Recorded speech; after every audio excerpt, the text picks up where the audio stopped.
Aujourd'hui, dans notre série Terroir gourmand, nous partons dans la Manche découvrir deux beaux produits du Cotentin, le homard bleu et le navet violet. Nous irons à la rencontre de Cédric, qui pêche le homard non loin de Cherbourg, et nous retrouverons Christian, qui cultive un navet pleine terre sur l'exploitation familiale.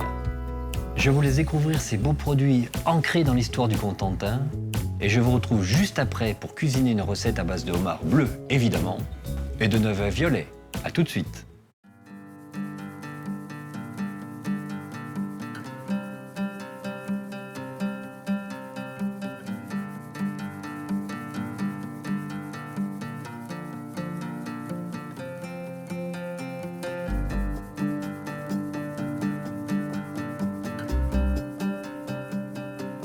Sauvage et authentique sont les mots qui définissent le mieux le Cotentin que l'on surnomme avec justesse la Petite Irlande.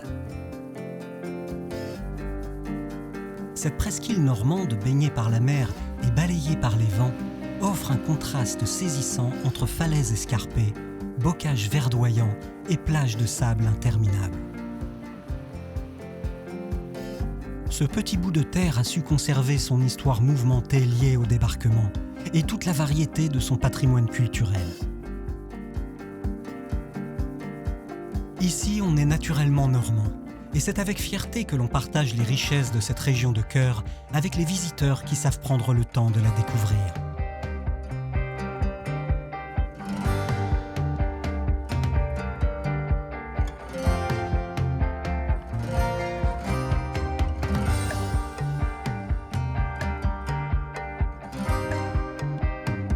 Ces terres de bocage et de marais sont propices à la culture du navet qui s'épanouit dans l'est du Cotentin. C'est ici que Christian et François surveillent avec attention ces touches violettes si caractéristiques qui percent leurs terres.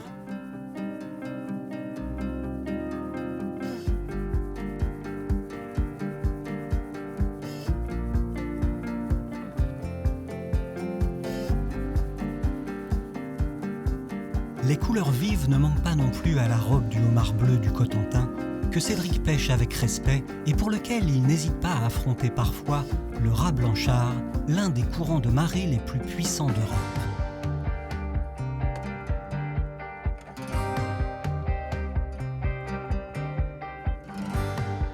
À Aumonvig-la-Rogue, petit village authentique du bout du monde, la pêche au homard se pratique de génération en génération, à l'image de Cédric, qui a naturellement repris le bateau de son grand-père.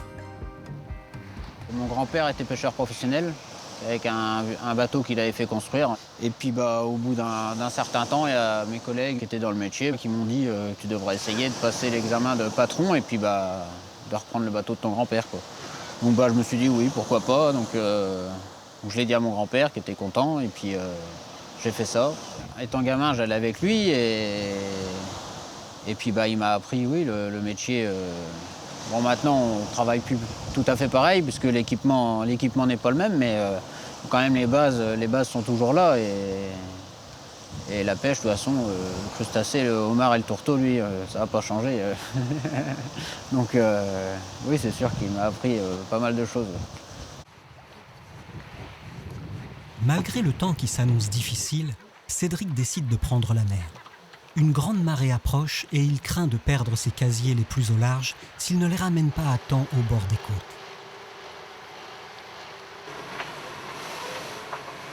En fait, ici, on travaille principalement en morteau avec le courant. Il y a le rat blanchard tout poche et en Manche, on a beaucoup de courant. On va travailler en morteau, donc on emmène tous les casiers au large pour le homard. Enfin, dans les secteurs qui sont meilleurs, on pense. Donc on travaille des filières de casiers. Moi, après, ça dépend de la capacité du bateau. Moi, je travaille des filières de 15 à 20 casiers, parce que le bateau le permet, autrement. Et on va relever tous les jours nos filières, les rapater, en fait, et les remettre soit au même endroit si la pêche était bien, ou on va changer d'endroit. Après, ça dépend des collègues, on s'arrange avec les collègues, puisque la mer est grande, mais des fois, pas assez pour nous. Après, au fur et à mesure des années, forcément, avec maintenant l'ordinateur, et puis on se rappelle aussi à la saison les coins, les bonnes filières qu'on va pêcher, oui, forcément, on va essayer. Mais bon, ça c'est un peu personnel. Et puis, Ça dépend aussi de la température de l'eau, tout ça. Il y a une année qui ne va pas ressembler à l'autre. Le homard bleu du Cotentin est un produit rare avec une chair et une saveur incomparables. Très différent de son cousin canadien par sa taille, sa couleur et surtout son goût, c'est l'un des meilleurs homards du monde. Mais laissons Cédric relever ses filières pour rejoindre Christian de l'autre côté de la presqu'île du Cotentin, où les terres sablonneuses sont propices à la pousse du Naveyron à collet violet. Donc je me suis installé le 1er janvier 1984, donc 32 ans, à l'âge de 18 ans. J'ai commencé en reprenant quelques parcelles de terre, des petits exploitants qui arrivaient à l'âge de la retraite. Avec 17 hectares au départ, et on a monté progressivement, et aujourd'hui l'exploitation, on a 160 hectares. J'ai appris tout seul, c'est une passion. C'est une passion de mettre une graine en terre, de suivre la pousse. Et en plus, le navet, c'est un produit qui pousse très vite. Donc on a la chance de voir la plante se développer très rapidement et de pouvoir suivre toute l'évolution de la germination au nouage et à la récolte. Le navet pousse vite sur ces terres de la Manche, même si parfois le temps n'est pas de la partie. Le calibre idéal qui est recherché, c'est celui-ci. C'est un 4-6, quoi. Nous, on appelle ça un 4-6, quoi. C'est le calibre, quoi. Un navet qui est, cette année, irrégulier dans la pousse. On a eu une condition climatique qui n'a pas été favorable à une pousse régulière. On peut s'en apercevoir par la différence de calibre, qu'il soit gros, qu'il soit moyen, qu'il soit petit. Ça n'enlève aucune qualité au produit. Un navet qui est d'un diamètre de 4-6 au jour d'aujourd'hui est payé 80 centimes le kilo. Un navet qui dépasse le diamètre de 80, on est payé 5 centimes du kilo. Donc, de là qu'il faut arriver à avoir un navet le plus régulier possible et le plus homogène pour en tirer la meilleure amélioration.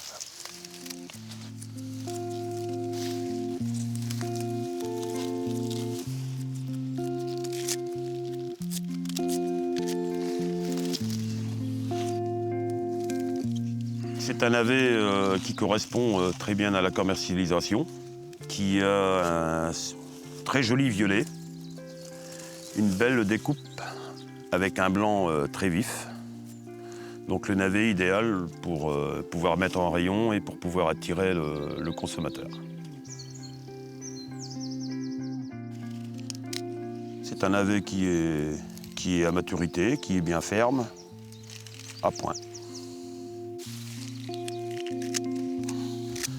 J'ai la chance d'avoir mon fils qui veut bien continuer, quoi, malgré tout ce qu'on peut avoir comme souci actuellement entre la crise laitière, la surproduction aussi de légumes par moment, donc qui nous entraîne la chute des cours. Donc on va essayer de se battre, quoi, pour que le fils puisse lui aussi faire une carrière comme j'espère la mienne, quoi.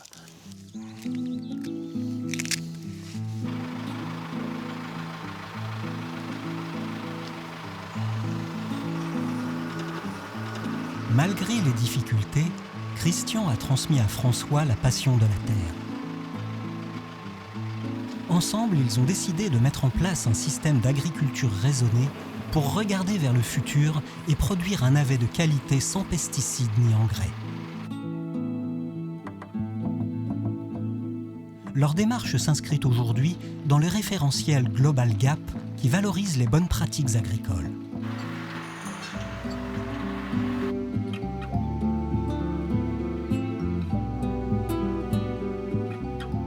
Alors, Global Gap est une norme qui est demandée par les distributeurs, qui est demandée aussi par les industriels de l'agroalimentaire. En fait, c'est pour apporter beaucoup plus de sécurité aux produits. C'est ce qu'on appelle la sécurité alimentaire. Donc, Global Gap, c'est assez simple, c'est-à-dire que toutes les interventions qui sont faites sur la culture sont notées et on peut retrouver tout l'historique finalement de ce qui s'est passé sur la culture, du semis jusqu'à la récolte, voire après. Donc c'est pour, je dirais, apporter beaucoup de confiance aux distributeurs et aussi aux consommateurs. On a quand même, et c'est quelque chose d'important, un climat qui est plutôt tempéré. On a quand même des précipitations fréquentes, ce qui fait qu'on n'est pas obligé de passer par de l'irrigation. Donc c'est un produit, le navet, qui correspond bien à notre région. Hein, et c'est ce qui en fait tout le charme d'ailleurs. C'est ici que les navets de Christian et François sont conditionnés pour être expédiés frais aux 4 coins de la France. Donc ce que je disais ce matin au champ, l'intérêt d'avoir un produit propre, trié déjà à la base dans la parcelle. Et quand il n'y a pas de verre, la personne qui trie a juste un minimum de travail à faire.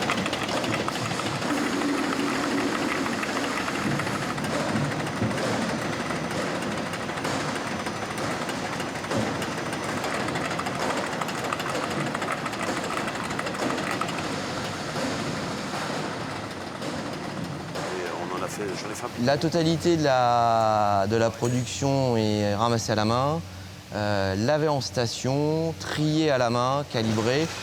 Dans le Val-de-Serre, aujourd'hui, on est sur du navet primeur. Le navet primeur qui vient juste d'arriver, qu'on a lavé tout à l'heure dans la station. Donc c'est un navet qui a un beau blanc bien tranchant, un blanc relativement bien marqué et avec une couleur violet assez soutenue. Un détail qui a son importance, quand on expédie le navet, il est important d'avoir un résidu végétal relativement frais, ce qui est un gage de qualité pour nos clients, grossistes et autres répartiteurs. L'idée aujourd'hui, principalement, c'est de ramasser dans la journée, laver dans la journée et expédier dans la journée. Voilà. Le gage de fraîcheur et ce qu'attendent nos clients aujourd'hui, c'est d'avoir un produit calibré, frais et de belles couleurs. La fraîcheur est un gage de qualité, faisant la réputation et l'identité du navet violet de la Manche. C'est aussi la spécificité du homard bleu du Cotentin qui fait la fierté des caseilleurs.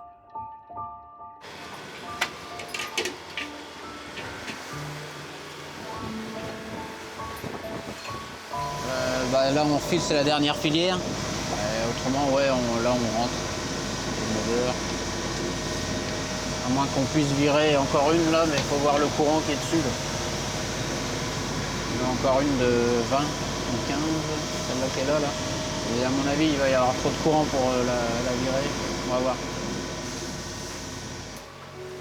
Les homards sont pêchés au casier piège. Les filières d'une dizaine de casiers sont déposées sur les fonds rocheux qui abritent les crustacés. Ils sont ensuite mesurés et les plus petits rejetés pour préserver la précieuse ressource. Le reste de la pêche est conservé en panier après avoir pris soin d'élastiquer leurs puissantes pinces.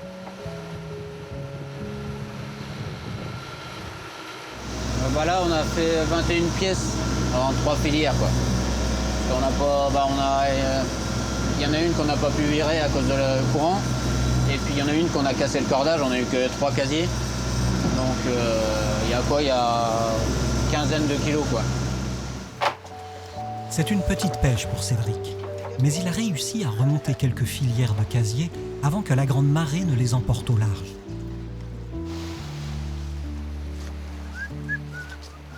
Donc là, on a la femelle, le mâle. La femelle a la queue plus large que le mâle, à proportion, parce que la femelle stocke les œufs avant de les pondre sous la queue, là, sur ses palpes labiaux. Là. Donc la queue, on voit la largeur de la queue par rapport au mâle. Et voilà, autrement, le mâle a des plus grosses pattes. On va reconnaître, il a des plus grosses pinces que la femelle. La femelle reste avec des pinces plus petites. Bon, là, il est un peu plus gros, mais à proportion, quand même beaucoup plus grosse. Donc là, j'ai mis l'élastique dessus, l'élastique du label MSC, homard du Cotentin, puisque c'est des homards qui sont pêchés dans le secteur sur la Hague et pêchés au casier. En méthode traditionnelle, le casier abîme pas le fond, respecte l'environnement, en gros, quoi. C'est un matériel qui se pose au fond, qu'on relève, et puis c'est trié manuellement. On va rejeter les petits homards et garder ceux qui font la passe, puisqu'on en a la passe, en fait, c'est du creux de l'œil ici à ici, au bout de la tête, en fait. Il faut que ça fasse supérieur à 8,7 cm. Le Marine Stewardship Council, ou MSC, propose un écolabel sur les pêches sauvages pour promouvoir les pratiques durables. Avec le homard du Cotentin, c'est la première fois au monde qu'un produit de la pêche vendu vivant est identifié MSC. Donc là, c'est le stockage, les viviers qu'on a. On peut stocker le homard dedans. Donc ça nous permet d'attendre le bon moment pour les vendre, le bon cours, ou alors de grouper la vente en une fois la semaine pour pas que tous les jours on aille livrer, parce que là on a quand même à 25-30 km de Cherbourg, là où est la criée, et les marailleurs, les poissonniers. Et là c'est des viviers qui sont pompés, c'est un circuit ouvert en fait, l'eau est pompée 24 heures sur 24, c'est pas un circuit fermé, donc les pompes marchent 24-24 et ça arrive et ça repart, quoi. C'est meilleur quand même pour le crustacé, parce que elle est pompée directement là en mer, et puis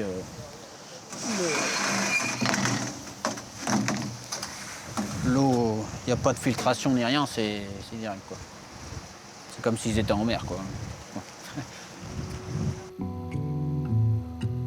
Le lendemain, à 4 h du matin, Cédric vient livrer sa pêche à la criée de Cherbourg, qui démarre à 5 h comme tous les jours. Il s'agit d'une vente aux enchères descendantes, où le prix du homard diminue tant qu'il n'a pas trouvé d'acheteur. Cédric peut décider d'un prix barrage, en dessous duquel il refuse de vendre ses homards. Ils sont alors conservés dans les viviers de la criée, mais jamais plus d'une semaine, afin de préserver la qualité imposée par la charte de Normandie Fraîcheur Mer.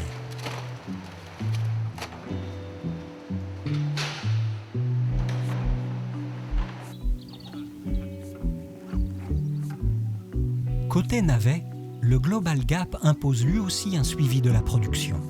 Et c'est avec Philippe, un technicien du groupement des producteurs de légumes de la Manche, que Christian fait le tour de ces petits protégés. Donc c'est la phase de semis du navet. Donc le sol a été préparé par un labour, sur lequel ce qu'on voit qui est en blanc, c'est de la chaux. Donc ça, c'est pour remonter le pH du sol pour lutter contre les hernies, qui est une maladie des crucifères. Suite à ça, donc, ce qu'ils font, on fait un affinage en surface. Donc c'est un outil qu'on appelle un cultirato, qui prépare la planche, qui affine le sol sur 5-6 cm.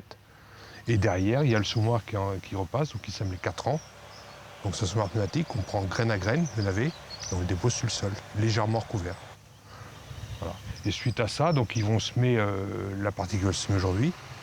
Ils vont recouvrir avec un filet pour le protéger de la bouche. Donc ça empêche l'adulte mouche de venir sur le navet. C'est une barrière, voilà.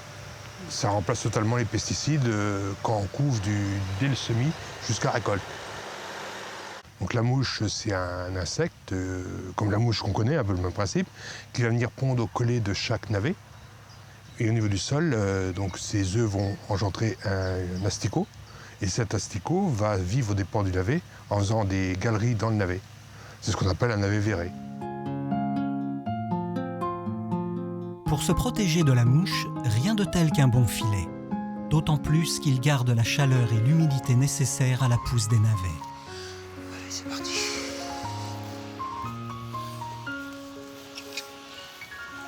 Pour éviter les maladies, Christian organise la semence de cette aire de façon à ne jamais replanter avant au moins 4 ans du navet sur le même terrain. Ces techniques naturelles lui permettent d'éviter au maximum l'utilisation de produits phytosanitaires.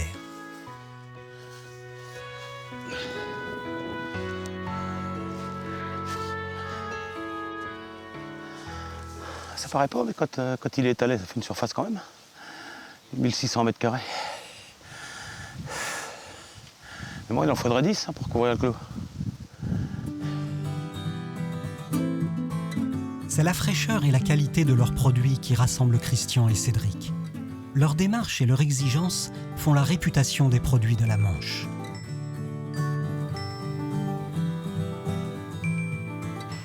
Cédric attend aujourd'hui la visite de Raïssa, responsable qualité chez Normandie Fraîcheur Mer. Salut.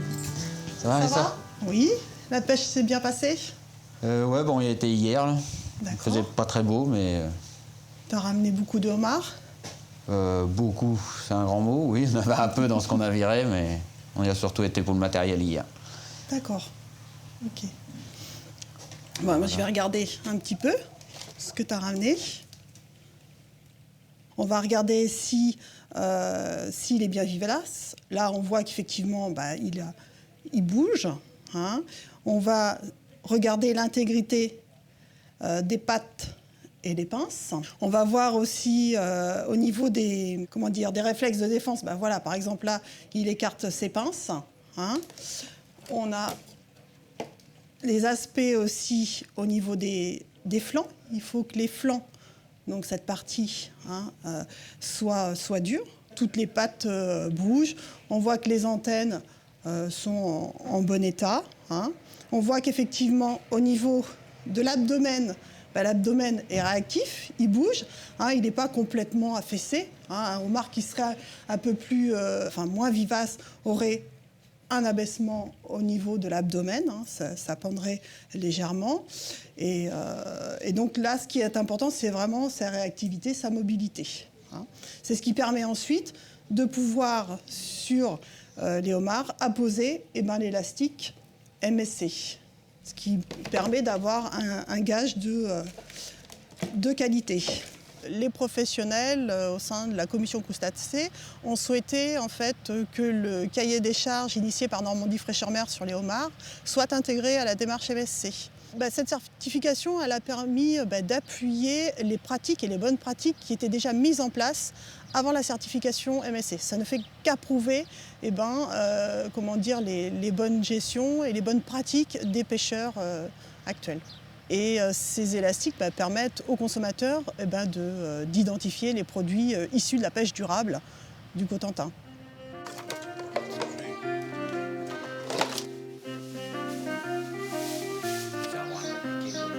Comme on dit par ici, c'est la Normandie qui fait le Normand.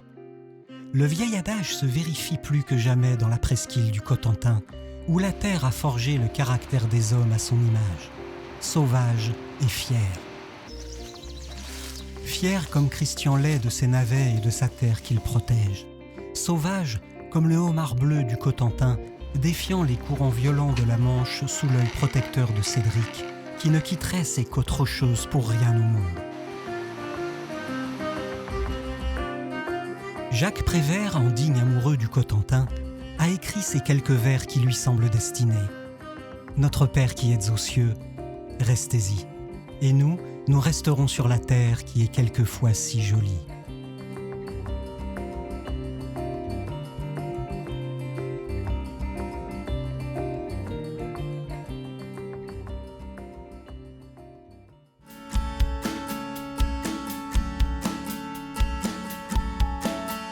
Aujourd'hui, je cuisine pour vous des homards à la nage avec un carpaccio de navets au pistache. Pour réaliser cette recette, il vous faudra 4 homards de 5 à 600 grammes, 4 à 6 pièces de navets violets, 20 grammes de pousses d'épinards. Pour la nage de homard, une branche de céleri, une feuille de laurier, une branche de thym, un oignon, 10 grammes de gros sel. Pour la vinaigrette, 20 grammes de moutarde en grains, 10 grammes de vinaigre balsamique, 30 grammes d'huile de pistache, 5 grammes de pistache entière. Pour la nage de homard, éplucher l'oignon, réunir le céleri, le laurier, le thym et l'oignon et le gros sel dans 2 litres d'eau et porter à ébullition quelques minutes. À frémissement, plongez les homards entiers dans la nage et laissez cuire 6 minutes. Pour la cuisson des homards, de 5 à 600 grammes, en général, c'est 6 minutes à petit frémissement. Une fois cuits, sortir les homards de la nage et les laisser refroidir à température ambiante. Décortiquez ensuite les homards, détachez les pinces puis le corps, décortiquez la queue, fendre les pinces et sortir la chair. Terminez par les coudes. Réservez au frais. pour le carpaccio de navets, éplucher les navets et les trancher de 1 à 2 mm d'épaisseur à l'aide d'une mandoline ou d'un couteau économe. Pour la vinaigrette, mélangez la moutarde en grains avec le vinaigre balsamique. Montez avec l'huile de pistache. À défaut d'huile de pistache, vous pouvez utiliser par exemple de l'huile de sésame. Pour le dressage, disposez au fond d'une assiette plate une cuillerée de vinaigrette. Répartir les tranches de navets en rosace sur la vinaigrette. Déposez les pousses d'épinards passées dans la vinaigrette au centre de la rosace. Lustrez le homard et le posez harmonieusement par-dessus.